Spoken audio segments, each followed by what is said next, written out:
Jordan match বাকি রেখে round 32-এ Argentina. তবে সোশ্যাল মিডিয়াতে কয়েকদিন যাবতই একটা বিষয় নিয়ে কথা হচ্ছিল, সেটা হলো আলবেসেলেস্তাদের রাউন্ড 32-এর প্রতিপক্ষ হবে কোন দেশ।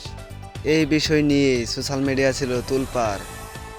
তবে অনেকেই বলেছিল আর্জেন্টিনার প্রতিপক্ষ হতে পারে উরুগুয়ে।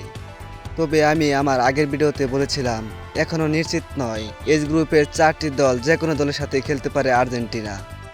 তাহলে অবশেষে রাউন্ড 32-এ আলবেসেলেস্তাদের প্রতিপক্ষ হয়ে খেলবে কোন দেশ, চলুন দেখে আসি। তবে সেটি দেখার আগে তোমাদের কাছে একটাই রিকোয়েস্ট করব, আমার চ্যানেলটিকে সবাই একটা সাবস্ক্রাইব করে দাও প্লিজ। চলুন আসল ভিডিওতে যাওয়া যাক। রাউন্ড 32-এ আলবেসেলেস্তাদের প্রতিপক্ষ হয়ে খেলবে কোন দেশ তা নিশ্চিত হলো আজ রাতেই। স্পেন উরুগুয়েকে 1-0 গোলে হারিয়ে গ্রুপ চ্যাম্পিয়ন হলো স্পেন। প্রথমবার বিশ্বকাপ খেলতে আসা কেপ বার্ডে তাদের তৃতীয় ম্যাচে সৌদি আরবের সাথে ড্র করে গ্রুপ দ্বিতীয় স্থান দখল করে প্রতিপক্ষ হলো আর্জেন্টিনা। কেপ বার্ডে যা করে দেখিয়েছে তা ভোলার মতো নয়।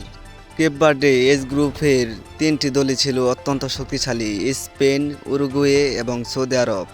প্রত্যেকটি টিমের সাথে ড্র করে রাউন্ড 32-এ প্রতিপক্ষ হয়েছে আর্জেন্টিনার। অন্যদিকে আর্জেন্টিনা বর্তমান ডিফেন্ডিং চ্যাম্পিয়ন টিম। আলবেসেলেস্তারাও যেন চাইছিল এমনই একটি টিম তাদের প্রতিপক্ষ হয়ে খেলবে। তবে এটা কি ঠিক?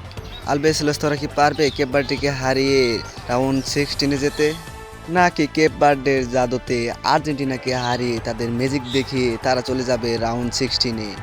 সেটি এখন দেখার পালা। আর্জেন্টিনার হয়ে মেসি, কেপ বার্ডের হয়ে তাদের গোলরক্ষক দেখেছেন এই চলতি বিশ্বকাপে এক চমক এবং ম্যাজিক।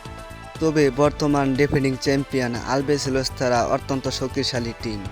অনেক গণমাধ্যমও বলেছে আলবেসেলোদের জেতার হার থাকবে 100 থেকে 90% আর্জেন্টিনাদের, বাকি 9% জেতার হার থাকবে কেপ বার্ডেদের। তবে কি সেটাই সত্যি হবে? পারবে কি আলবেসেলেস্তারা কেপ বার্ডেকে হারিয়ে রাউন্ড 16-এ যেতে? সেটাই এবার দেখার পালা। রাউন্ড 32-এ নকআউট ম্যাচে আর্জেন্টিনা বনাম কেপ বার্ডে মুখোমুখি হবে 4 তারিখ ভোর 4টায়। মেসির ক্লাব ইন্টার মায়ামির হোম গ্রাউন্ডে খেলা হবে এই ম্যাচটি। এই ছিল আজকের ভিডিওটি দেখে ভালো লাগলে প্লিজ একটা সাবস্ক্রাইব করে দেন এবং স্পোর্টের সকল আপডেট, সকল তথ্য পেতে আমার চ্যানেলটিকে একটি সাবস্ক্রাইব করে দিয়েন।